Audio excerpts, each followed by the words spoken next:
एक छोटे से गांव में रमला देवी अपनी दो बहुओं, बड़ी बहू सुनैना जठानी और छोटी बहू रीना देवरानी के साथ रहती थीं। रमला देवी को गांव भर में हंसमुख सास कहा जाता था, क्योंकि वो हर बात में हंसी मजाक ढूंढ लेती थीं। एक दिन सुबह सुबह आंगन में हलचल मची।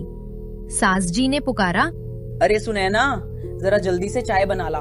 रीना को भी कह दे आकर झाड़ू लगा दे। सुनैना ने हल्की सी नाखुश नजर से कहा, अम्मा रीना से क्यों नहीं कहती, वो भी तो घर की बहू है। रीना बोली, हाँ अम्मा, बड़ी बहू होने का मतलब ये तो नहीं कि मैं हमेशा झाड़ू ही लगाऊं। सास जी ने हंसते हुए दोनों को देखा और बोली, अरे वाह, आज तो तुम दोनों में बड़ा जोश है। चलो मैं ही बताती हूँ कि किसे क्या करना है। उन्होंने एक खेल बना दिया, जो हारेगी वही काम करेगी। उन्होंने 3 चिट्ठियां बनाई, चाय, झाड़ू और आराम।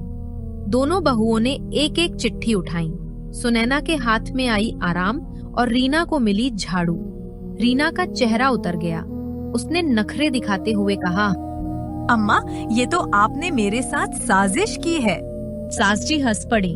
अरे पगली, किस्मत से आराम नहीं मिला तो मैं क्या करूं? रीना झाड़ू लगाने लगी, लेकिन मन ही मन सोच रही थी कि अगली बार वो हार नहीं मानेगी। तभी आंगन में मुर्गा जोर से बांग देने लगा।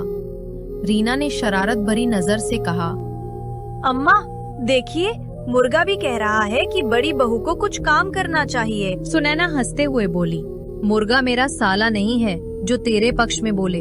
इतना सुनकर सास जी हंसी के मारे दोहरी हो गईं। शाम को तीनों आंगन में बैठकर पकौड़े खा रही थीं। सास जी ने कहा, देखो बेटियों, नोक झोंक से घर में रौनक रहती है, लेकिन प्यार बना रहना चाहिए। काम बंटकर करो, झगड़े नहीं। दोनों बहुओं ने एक दूसरे को गले लगाया।